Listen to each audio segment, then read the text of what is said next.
ekisooka nga temunnanzijukiza wetwakoma twejjukanye ensonga emu bbiri naye nga bwemujjukira wetwakoma Sheikh Abdul Hakim katukwasa amatwala ago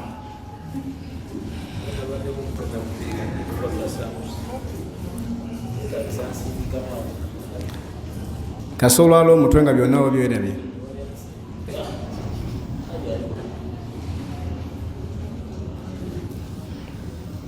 so as we give ourselves time to get someone who can remind us where we stop, I would like us to remind ourselves about 1-2 things. First of all, yes, we are advised tukubirizibwa okuba nti tusala sunna. Naye, as you are praying sunnah, you take concern. Some 2 things. Ekisooka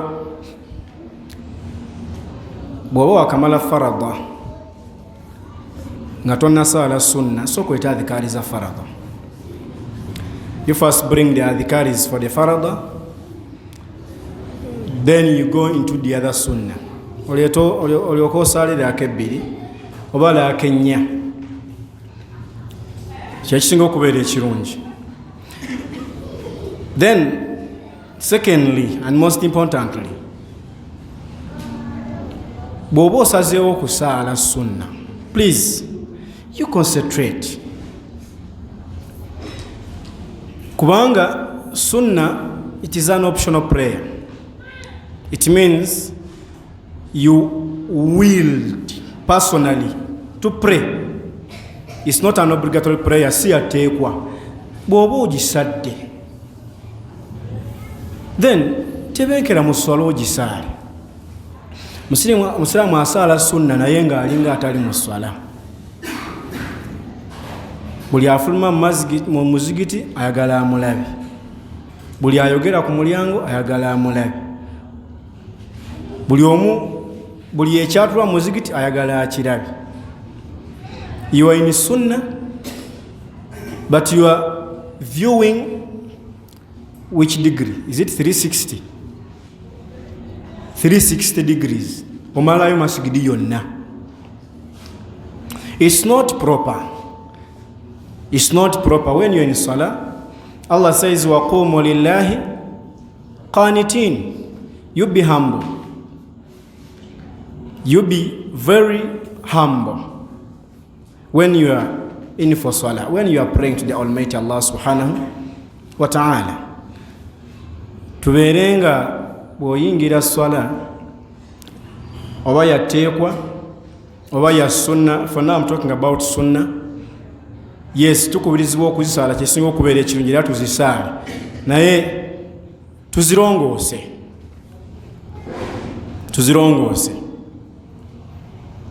Because I remember giving you a hadith of the Prophet sallallahu alaihi wasallam where he says,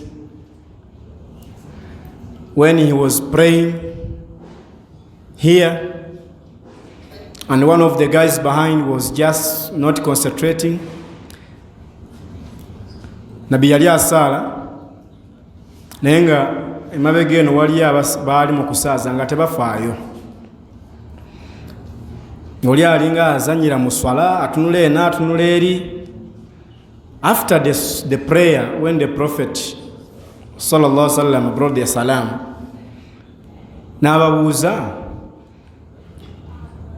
n'agamba ya fulani gundi, or you, ala tuhsin salatak, don't you mind about your prayer? Don't you beautify your prayer? Tofaayo ku swalayo.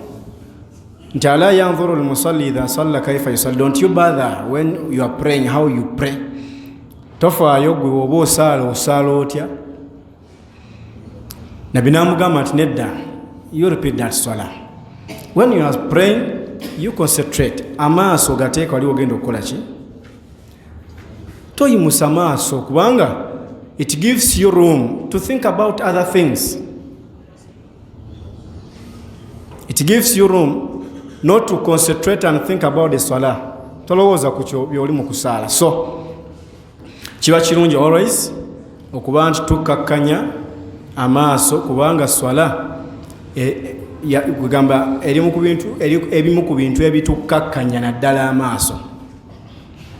Because when the Prophet was asked about the things that he needs in this world, he says, وَقُرَّةُ عَيْنٍ فِي الصَّلَاةِ, and I always like and love lowering my gaze or my eyes when in salah.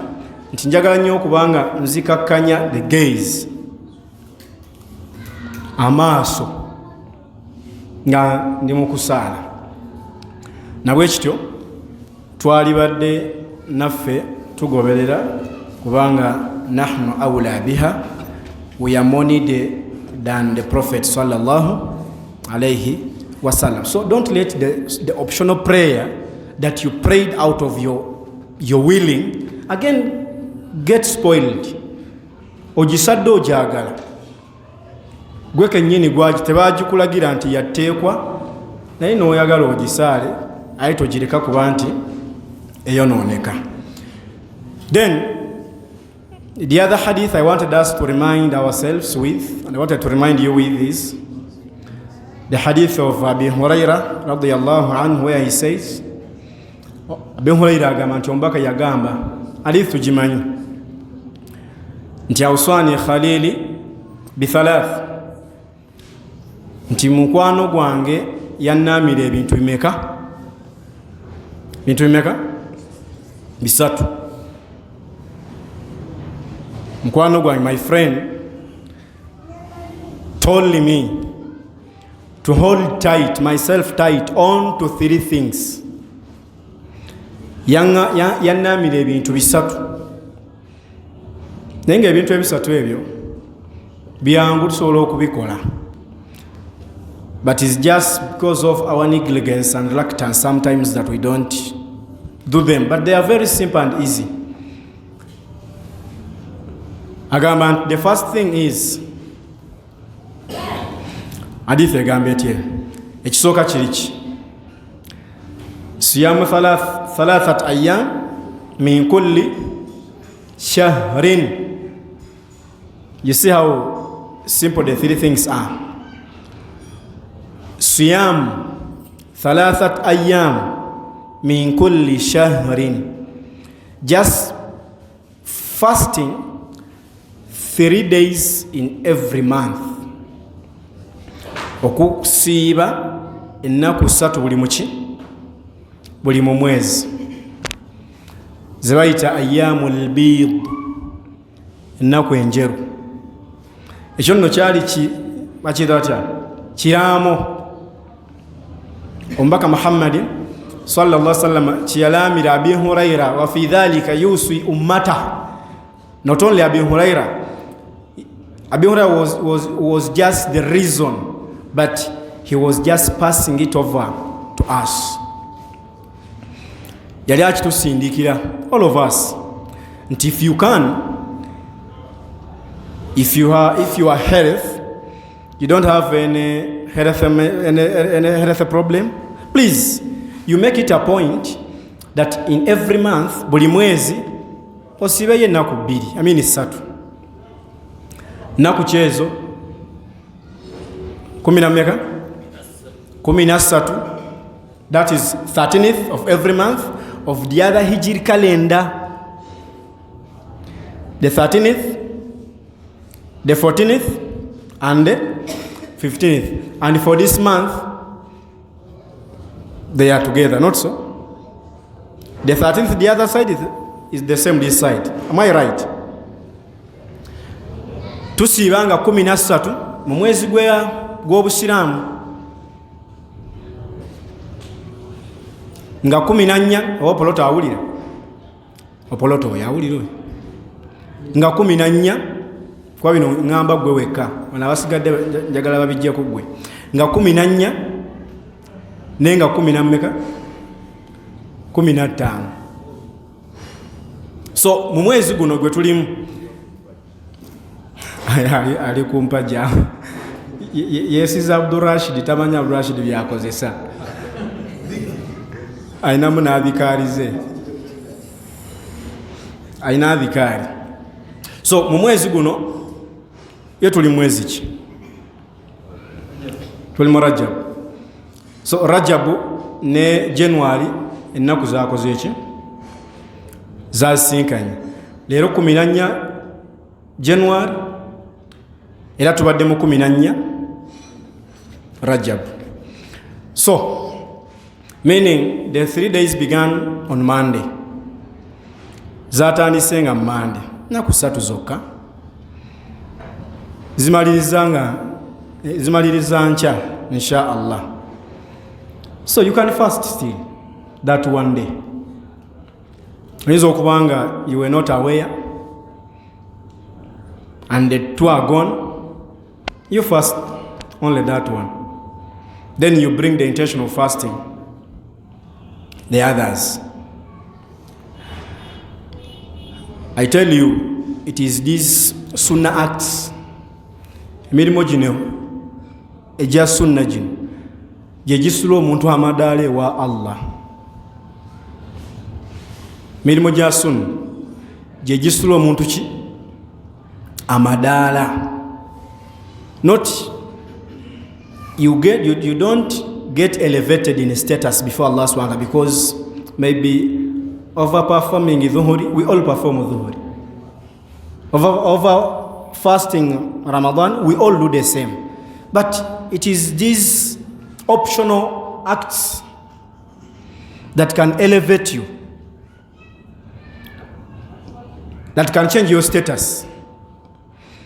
Ne bwe tusigala nga tukyali kuswala 5 zokka tujja sigala nga tuli balungi ewa Allah. We shall remain good before Allah, not better or best. Simanyi wa mu Luzungu ogamba otya, mwini mu Luganda. Tujja sigala nga we are good but not best. Tujja sigala nga oli mulungi naye nga oli ku ddaala lya bulungi nga era tuli balungi bangi. So Allah atuwa naye nga toli mulungi nnyo nga toli wanjawulo. Because me and you know, just bring an example. Tukimanyize naawe nti bwaba aziina wano mu main babeera basaala dhuhri, if it's time for dhuhri. In main mosque they are praying, Taqwa they are praying, Irapi 7 they are praying, Amin they are praying, other deep village mosques they are praying, in Imbali they are praying, Otuboi they are praying, dhuhri, Kampala they are praying. All those are good before Allah subhanahu. Abo bonna abantu balungi ewa Allah. But what makes you special? Church is okufuula enjawulo nti it is this optional, because out of the 50 people that will pray in Taqwa Mosque, an example, 40 will get out after Salah. Ku bantu 5 abayinza okusalira ku masigidi yonna, tugambe masigidi Nuru Embaali, bantu 10 abayinza okusalira mu dhuhuri, bantu 8 oba 85 bafuluma. Ne musigalamu 15 bano ababiri oba abasatu ne basoma Qur'an, 12 ne basala sunna ne bakola ki.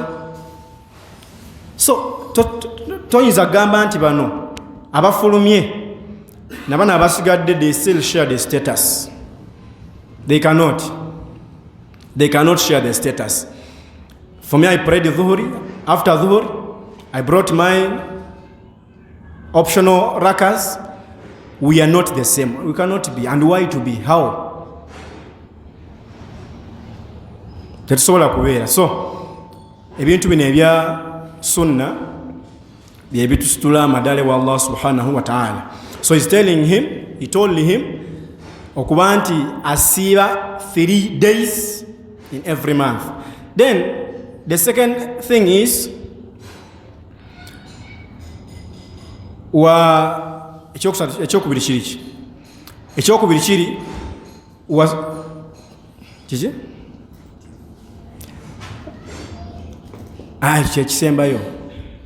kyekisembayo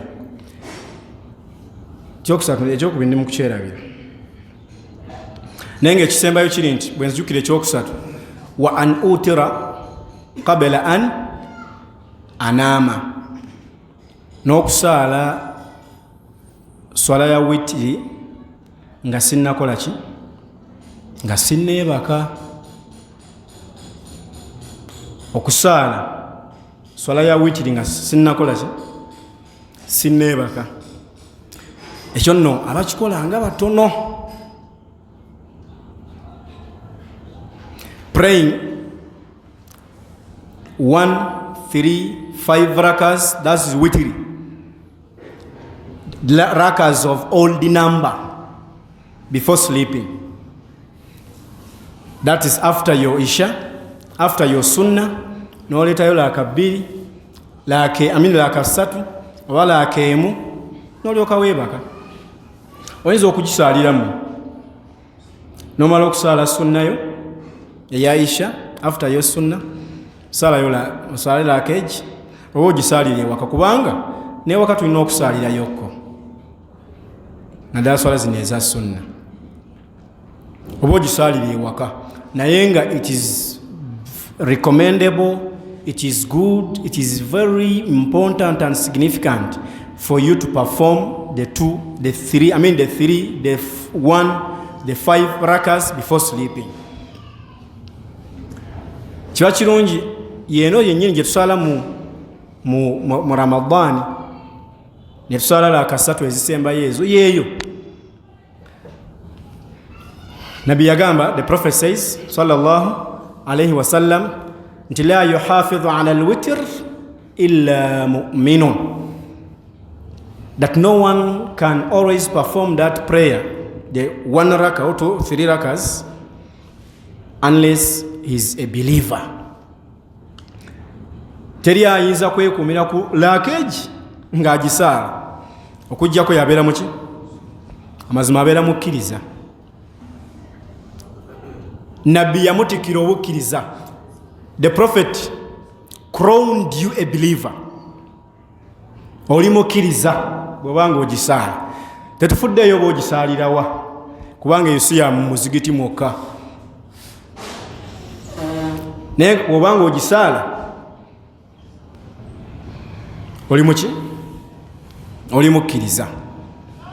Ibn Taymiyyah rahimahullahu rahmatan wasi'a, that is a scholar, is called Ibn Taymiyyah, yagamba nti salatul witr sunnatu muakkada. Salatu witri eno gye tulaba sunnatu muakkada yeriwa eyo. Sunnatu muakkada yeriwa. What do we mean by sunnatu muakkada? Naam, sunnatu muakkada yeriwa.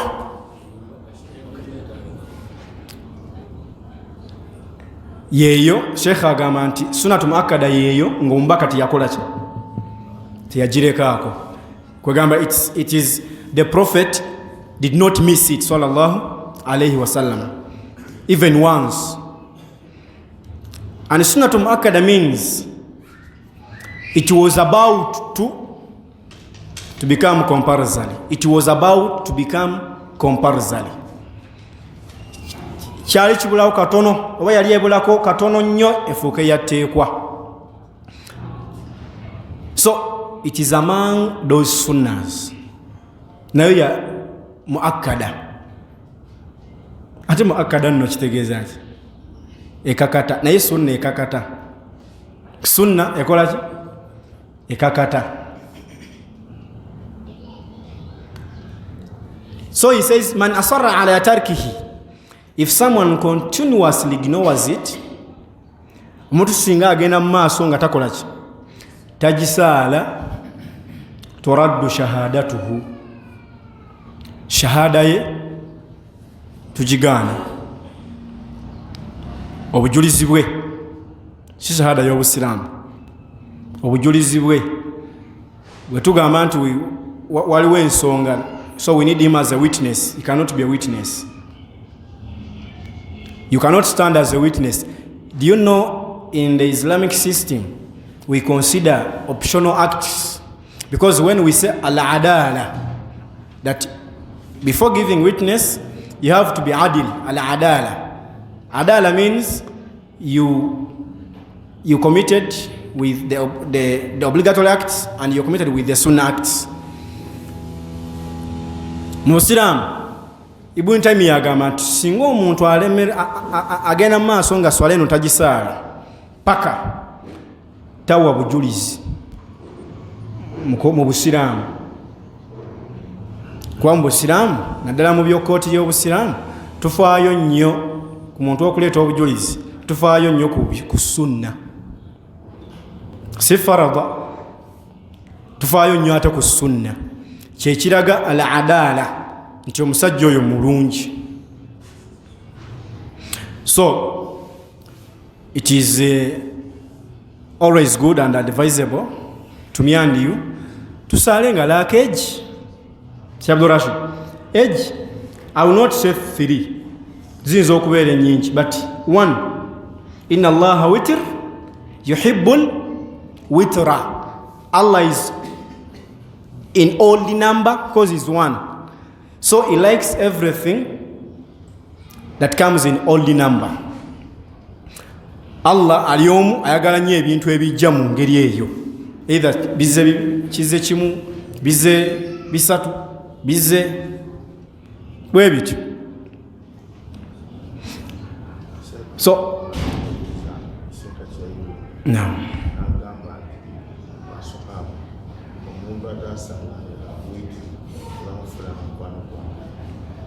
okitegedde Sheikh ava kwongerako ng'atugamba nti yali awuliza Sheikh omu n'amugamba nti basahaba yenna ataasalanga witiri nga bagamba we cannot befriend such a person, we cannot befriend you. Osala witiri nedda, obuwozi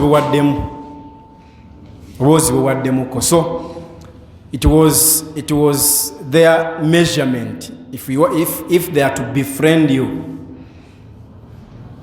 you have to be committed with witr. Bintu bino byonna tusobola okutandika. So for me, what I believe is we can begin, because in Arabic we say ma ta'akhkhara man bada'a. Oye na atandika taberangako late. Yenna atandika. He who begins is never late. He who begins is never. The one who is late is the other that has not yet begun. Akereyo oli atannatandika ne gwe atandise tobeerangako late. Tobeerangako. So tubeerenga twettanira emirimu gya sunna naddala nga nabbi yagisongamu nti gino. You remember the other hadith sallallahu alaihi wasallam when he asked the sahabas, mujukira hadith eringa mubaka abuza sahaba, man asbaha minkum sa'ima, anikum yasibye. Tiyari Ramadan, it was not Ramadan, but he asked, who is fasting amongst you? Who rose up the hand? Ani yawanika omukono? Yali Abubakari. Nagamba nti ana ya Rasulallah. Yes, it is me. Nasibye. Nagamba nti ani kummwe eyalambudde kuki? Kumulwadde. Then who has visited any patient? That was the second question from the Prophet. It was still Abu Bakr. He says, Ana ya Rasulallah. The third question was, Anikum mwe asaddase. Aina cha asaddase, who has given in for the sake of Allah subhanahu wa ta'ala amongst you. It was Abu Bakr who said, Ana ya Rasulallah. And the fourth question was, Man minkum shayya janazatan. Who amongst you has witnessed burial of any Muslim? It was still Abu Bakr who said, Ana ya Rasulallah. Before we go into the conclusion of the story, ngetuna story jekoma. Let's first pick this lesson. Mu bino byonna bye babuuza mulimu ekya farada. Do we have any obligatory act in these four that the Prophet is asking? We don't have. All of them are optional, but the Prophet is making it a point to ask, who has done it? And who has done this? Who has done this? But it was only this gentleman, Abu Bakr, yali agamba nti nze asiibye, oba lwali mmande, oba lwali lwakuna, oba zaali nnaku njeru, Allahu a'lam. Kyokka nga alambudde omulwadde, kyokka nga akoze sadaka, ate nga alina gwaziise. At Fajr, because for them they don't have protocol of burying. Tebiringa ebyeno nti kati saawa 10 oba ku makya oba kiro oba baziika. Kati yali abikoze byonna. How olunaku lutandika saawa zino ate bo baziika n'ekiro. So the Prophet said, Majtama hadhihi ala mri'in. Nti those three, ebyo ebisatu, they cannot all gather onto one person, that no one can gather all the four. Teri ayinza kuŋŋaanya bintu bine ebyo okujjako nga min ahli janna, okujjako nga wa mujjana. The Prophet would have said, Ani yasadde dhuhri, I'm the one. Ani yasadde aswiri, I'm the one. Ani yasadde isha, I'm the one. But no. You're mentioning optional what? Bintu biri optional. Ate era bwabiweerako ejjana nti bino. Tebisobola kwekuŋŋaanya ku muntu okujjako abeera wa mujjana. Naye ani yabikuŋŋaanyaako? Sheikh Abdul Karim wakabikuŋŋaanyaako emirundi, Abdul Hakim wakabikuŋŋaanyaako emirundi emeka? Who has ever gathered the four? Tulabeko omuntu w'omujjana.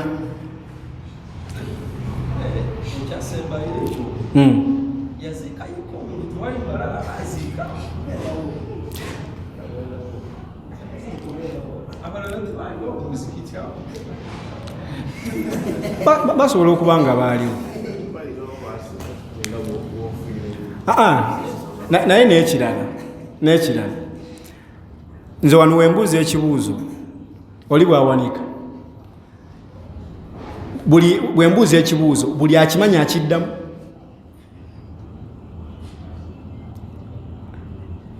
Kubanga bangi abasirika naye nga amanyi. N'ekirala, this moment was a moment to lecture.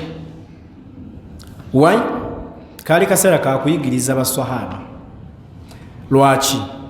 Because the Sahabas, some of them were doing these acts in secrecy, muchama. Kati mu fiqhi hadithi eno ekola tugikozesa mu bintu ebiraga nti omuntu asobola okwogera omulimu omulungi gwe yakoze olw'abantu okola ki ogutegeera. So maybe some of the Sahabas didn't want to raise up their hands because they wanted it sacred. Moreover, the Prophet asked to make it a learning point, because the word ana that Abu Bakr was using, ana mu Busiraamu, mu Sharia, ekigambo ekyo kivumirirwa. Ana, eyo long story, n'ekigambo ana kati bwe kibanga Abu Bakr yakireeta wano nga ate omubaka yamubuuza, it is a learning point that in certain instances it is allowed for someone to talk about what he did in a way of encouraging and teaching others. It's not that maybe it's the one only, and it is also possible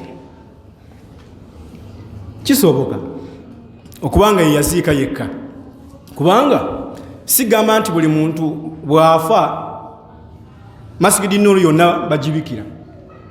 Even the prophet was not aware when some people died. Nabagamba yafa nje mutangamba, kubanga those people respect dead people. Sifwe soko itegundi kati ayinza okubanga wali swahaba, just an assumption. For example, swahaba yafiirwa omwana omuto ne bamuziike, babaziisa omuntu na tebasobola kuyita mubaka nti mubaka jangu n'abalala mujje. So things happen and it is very possible, but the point is it is Abubakar who gathered all. Bwemanga mulimu abaziika bayinza okubanga tebaafuna mulwadde, kitegedde, obanga tebaafuna birala. So Abubakar gathered all therefore. Naam.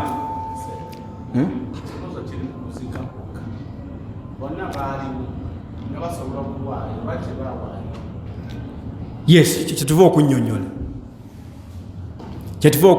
ate n'ekirala nga explanation gyempadde. After that explanation,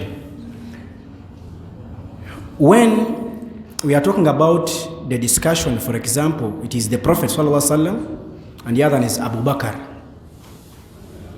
Prophet asking, and the one who answered first is Abu Bakr. Kati ne baswahaba abasigadde wabanga Abubakar yateekize platform, oli ayinza okutula ku swamu n'agamba ye lwaki sibisirikira.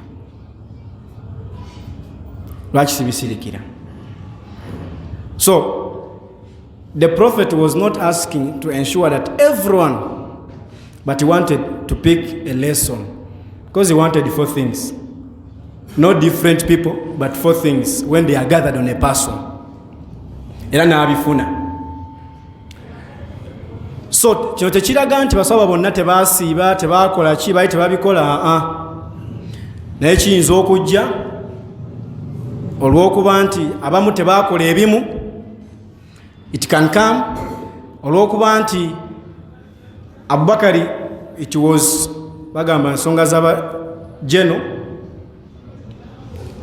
zisigala mu bajeno. So if it was flowing between the Prophet and Abu Bakr, basaba babayinza okugamba nti ne bezze emabega gamba ekirungi, we shall reach the point omubaka gy'ayagala. So ekibuuzo kibadde kuffe, ani yabikuŋŋaanyaako tulabeko omuntu w'omujjana, so Allah agimuwe. Wabikuŋŋaanyaako Abdul Rashid? Binoonye.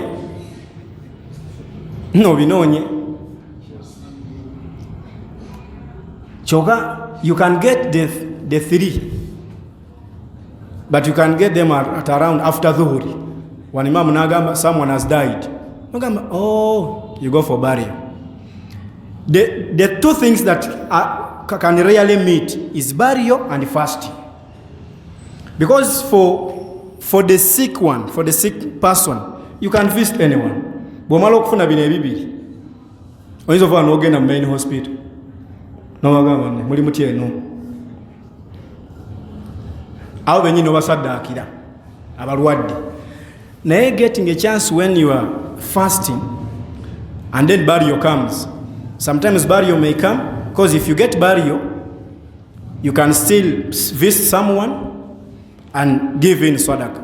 Naye ebiseera ebisinga kiyinza okujja nga tewakoze eki, nga tewasiibye. Kyokka ziri ssaawa 7 n'ekyemisana ekyenkyo omaze okulya.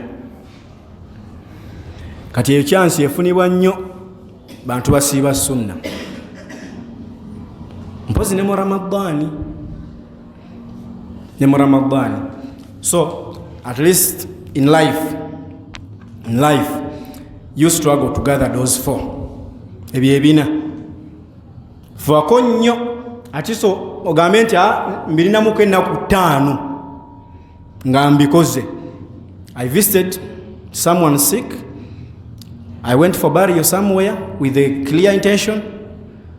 I've given someone for the sake of Allah, that any charity thing. Then ekyokuna kiki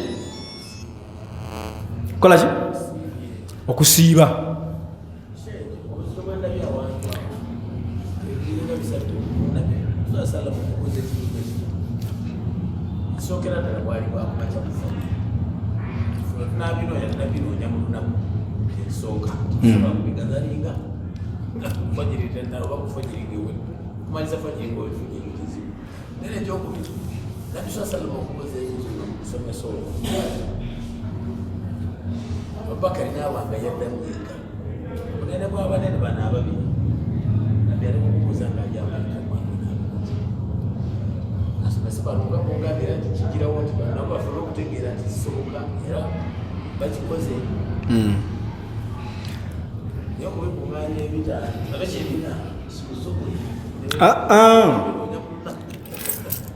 You cannot gather them during Subuhi, because for me our barrio is different. Teri asala Subuhi nga bakamala kuziika baziika munana, meaning nti olina okuba nti ekisooka wasiibye ekino beerangawo, then nofuna chance nga waliya afudde awo okuziika ate kati that one's just a chance when there's burial somewhere. Nedda. You see, you don't pray for someone to die, because that someone may be you. Onizo maliza nga gwagenze naye gwe tunyweze kusiiba kwa sunna. Allah wakuyamba nga oli okuzika kwa Mande nga wasiibye bigenda kusanga nga gwosiibye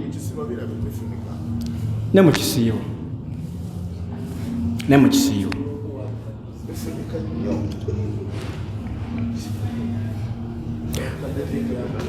So you can target Ramadan, but here, but the point here, olaba omubaka yabuuza ani asiibye, kitegeeza nti gwali mwezi gwaki already nga kimanyikiddwa nti so tubeere nga tufaayo ku mirimu egyo inshallah subhanahu wa ta'ala. Naam.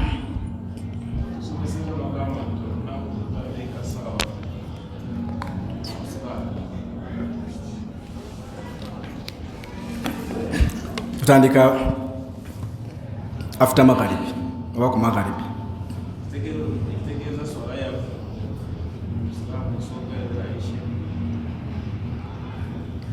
Swala eyingira olunaku ebeera magharibi.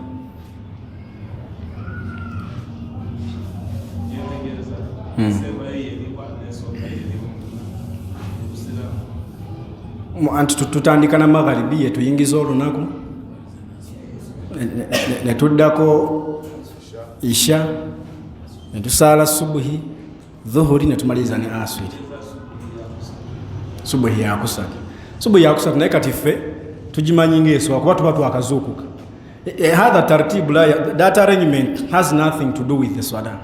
Wakugamba nti eno yesooka eno yakubiri naye nga wekuba kupanga lunaku tuluyingira naki na magharibi then netusembyayo ki asiri. Era awo nyini after asiri Allah changes the angels that will work in the night. Nezivaawo ziri neziddayo. Banje abala asiri nti ya makati babala kusinziira ku lunaku ku kiro ekiro nti kati buzibye tutandise yokumakya babala kuzuukuka. Yes. Naye nga aya egamba nti wassalatu lwusta, suratul Baqara, swala ya wakati, that mid swala, it has 2 to 3. translations or commentators who commented about it. Abasinga ne bagamba salatu al-asr, abamu ne bagamba salatu subhi, salatu al-fajr, salatu al-fajr. So abamu nga babala kusinza ku lunaku lutandika ku magharibi, abamu ne bagamba kuva kuzuukuka. Hafidhu ala salawati wa salat al-wusta. That is the salah that if you miss it, all your deeds of that day will be invalid. Ya wakati kati yao kyekugambye nti abamanyi boogera mirundi ebiri. Abamu bagamba nti salatul asr nti kasoji, when you miss it, then abamu bagamba salatu al-fajr. But you don't have to leave any of the salas.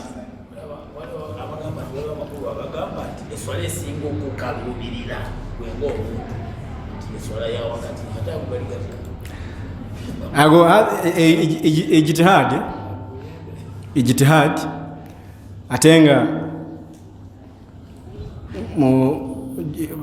tugamba nti babul ijtihad maftuh. Ijtihad means achitabatya okunoonyereza, that thorough research. So research is open, but then we say if we have a context, we stick on the context.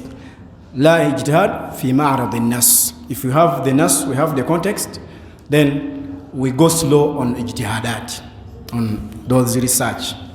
So it is bagamba swala B, salatul asr, that if you miss it, all your deeds of that day, dhuhri josadde, sugundi josadde, kimu kyokoze, Allah abikuddiza. Then abane bagamba, others say salatul fajr. If you miss it, emirimu gyo gyonna egy'olunaku Allah will not accept. Alhamdulillah. Sheikh Hafiz. Alaikum salam. Naam. Misali dewan eraka yange nisobola kubanga kati ndina ebizibu byange bingi. Naam.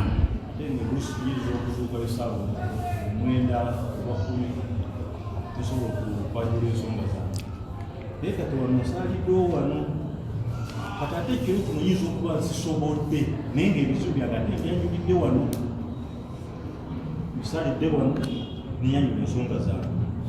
Nfuna kiri oba akaseera kali. So the question is that if he prays his witr from here, but hoping to wake up at night to pray again, but it so happens that he misses. So he prays from here, he even supplicates from here. Does he get the same reward like the other one who woke up during the last night, the last third of the night, or not? Inna rabbaka ya'lam annaka taqumu adana min thuluthayi al-layli wa nisfahu wa thuluthahu wa ta'ifatun min alladhina ma'ak wallahu yuqaddiru al-layla wan-nahar. There is that verse. So that verse, ekibuuzo kiwadde watu tukiwulidde bulungi nti bw'abanga akoze byonna asadde witiri after isha n'asabira awo byalisabye ekiro ku ssaawa 8:09 siwe kiri ssaawa 8:09 naye n'atasobola kuzuukuka nga wasuze n'enniya. Bwe yasuze n'enniya eyokuzuukuka n'atasobola kuzuukuka. Naye first of all we say if you have the need of waking up, then you leave this witr obanga olina nniya. Naye if you don't trust whether you will wake up or not, obanga teweekakasa, you're not sure, then osobola kikolera wano. But ebiro bino byanjawulo. These nights are different because we have 3 parts of the night. We have from sawa meka, sawa emu paka sawa nya. That's the first part of the night. Paka sawa nya. Then okuva sawa nya paka musanvu kitundu munana. Then kuva munana paka nga subuhi tennakola ki tennayingira. Those are different portions of the night. From 7 to 10. From 10 to, let's say, 2 a.m. From 2 a.m. to before Fajr. Those are different portions of the night. And the best of them is the last one. Ekiro ekisinga okubeera ekirungi mu biro ebyo kye kisembayo. So bw'obanga osabidde wano duwazo after Isha, dua Allah azanukula, asobola okuzanukula if you don't have any obstacle. Obanga toyina kigana Allah kwanukula. Naye the best night, the best time, the best portion is the other last one. Kati gwe eyasabidde wano ng'olina nniya ey'okuzuukuka n'otozuukuka, ofuna empeera ez'okuba nti waali sadde. Naye dduwa eno tebeera nga dduwa y'oli asabidde wali. Why? Because the hadith says, inna rabbaka yanzilu rabbuka, that your Lord descends.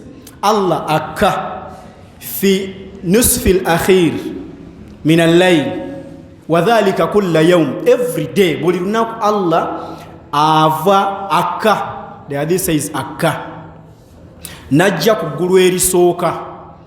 Naye kyakikola kuva saawa 8, 9, 10, then 11 nga dakiika mmeka nga fajiri tennayingira.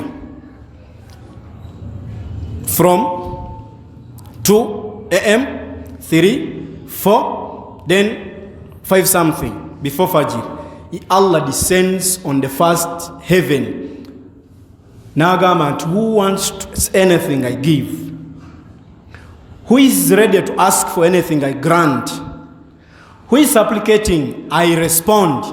Ani asaba muwe, ani alina kyayagala mumalire, ani alina obwetaavu mbumuwe mbumumalire. Kati ekyo takikola mu biseera bino otwogerera saawa zino, takikola ku 6 si ku 7, mu paati eri esembayo.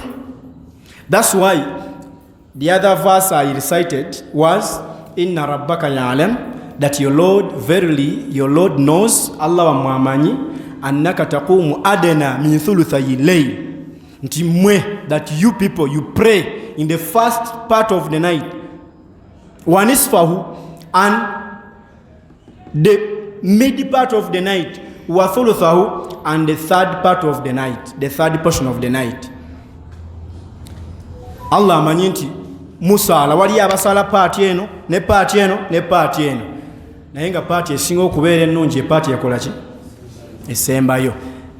Ibn amuyitaani Hasan al-Basri rahimahullahu rahmatan wasi'a yagamba nti, if anyone has any need, bw'obanga omuntu alina obwetaavu bwonna, but he does not wake up for salatul layl, naye nga tazuuka kusaala kiro, then tali serious ku bwetaavu bwe.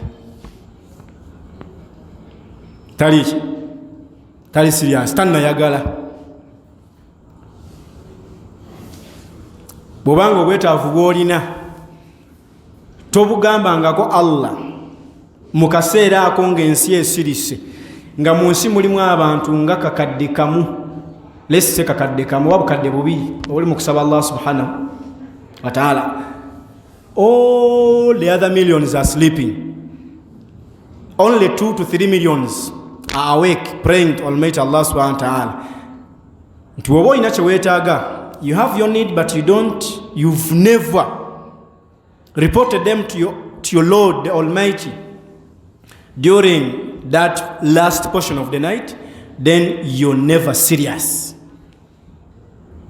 tonnabeera serious ku kyeoyagala. Lwaki akyogera ekyo? Kubanga dduwa zaawo zanjawulo. They say it is a sword, it is an arrow that cannot miss. Is an arrow kasaale akatakola ki? Akatamisinga. So kakaseera kanjawulo. Wano dua oba ogisabye nga everything is right, tolina kigaana kuba nti Allah akwanukula, Allah asobola okwanukula, naye tebeeranga dua oli gy'asomye mu kaseera akasemba yaako. Kitegedde afizo? So naam, 11 subuhi eyingira saawa mmeka? Okwazina okusooka okwo. Naam, kati tuteekeko dakiika ngaaga, dakiika nga 2 azin nga daaka ekyaliko.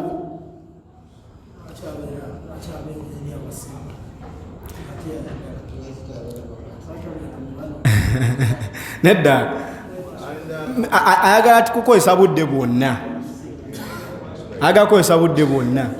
So 8 awo 9 10 owa 8.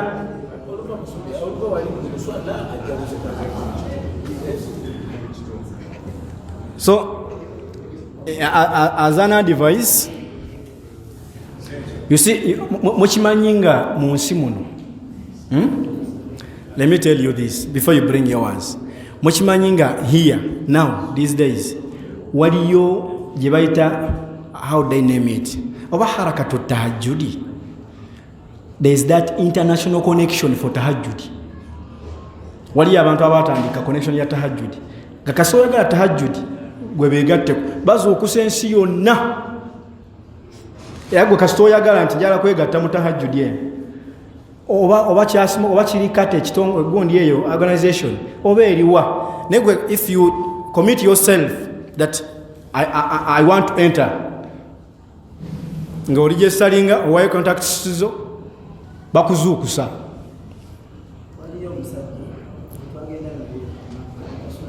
Naam. You see that the other guy, they were with him in Makkah. He said he has prayed Tahajjud for 19 years. He has never missed. Yes, so I was saying, there's that organization. You just register with them. It is international.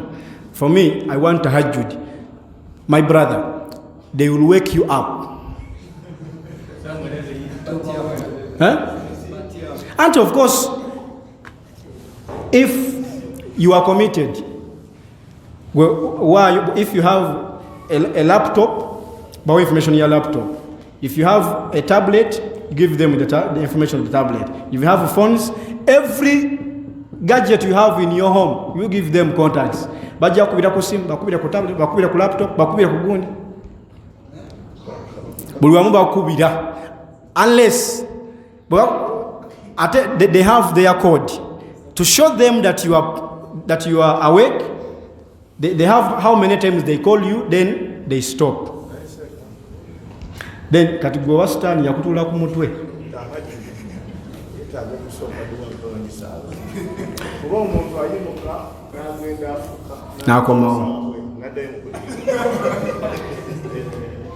You see, Imamu,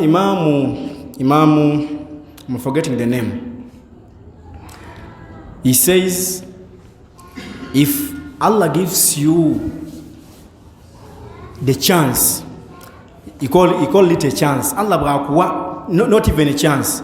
That respect. Okusala tahajjud is a respect. Kitiibwa. Eranga kitiibwa kyabo abagondera Allah emisana. Allah n'abawa chance baberenga bayogerako naye ekiro. So tahajjud is respect. For sure tahajjud is respect. Bwobanga gwe togisaalangako, obanga togisaala osubiddwa ekitiibwa. Naye mukimanyi if we are to discuss this, mukimanyi bw'osala tahajjudi okeera ku makyanga gwe kenyini weewuliramu enjawulo, enjawulo. Era n'ekirala bw'osala tahajjudi, if you wake up at night and pray, at night you pray, it is oba nkiyite ntya, it is a blow, kiba kikututte a step forward okuba nti zino sunna zino ez'emisana olaba oba ozuuka ekiro, bw'osaala ekiro zino ez'emisana tozirabamu. These sunnas, qabliya and ba'diya sunnas, when you wake up at night, everyone is sleeping, no one is seeing you, for the sake of Allah subhanahu wa ta'ala, no one is going to recommend, no one is going to appreciate but Allah. Nozuuka n'osaala, ogenda okujja wano mu dhuhuri, gwe kenyini kikuwa okuba nti okeere mu dhuhuri, okeere mu asiri. Tahajjudi nno yanjawulo, tahajjudi yanjawulo. So Allah gwalonzeemu n'akuzuukusa, weebaza Allah subhanahu wa ta'ala. Naam, haji kanzije seko badde ogamba buti. Naam.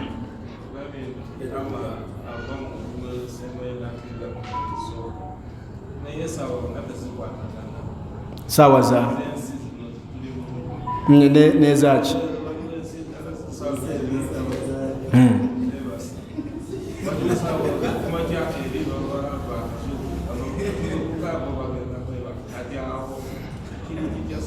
kati ate okusiiba kuli kutya, basiiba batya? Yes, basiiba. Buli nsi erina sisitimu yaayo. Kati nze ogambe munaana gwa Uganda okujjako Allah bw'ali kuyamba n'ogenda n'ewalala, then ojja funa omunaana gweyo. Omunaana gweyo tegubeera gwa wano.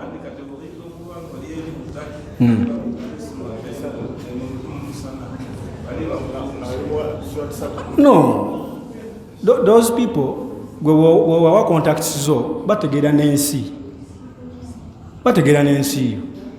ne bategeera nti ono time ye yeeno ne time ye yeeno. Sometimes people are awake, sometimes people are sleeping.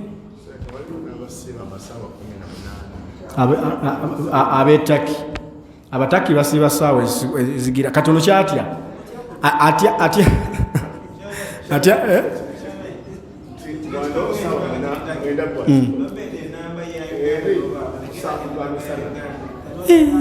shekhe ulya Sheikh Omar kyabuuza nti bategeera batya nti eno namba ya Uganda. Okitegedde kwa namba olaga nti +256 eyo Uganda nga bagenda ku time balaba nti eno time saawa zino beebase, saawa zino 9. Abazuuku abateebase nga bali mu nsi ki nga bazuukusa abeebase, mwe muzuukuke musaale ffeeno tutunula. So let's hear from Haji. Lastly we pray.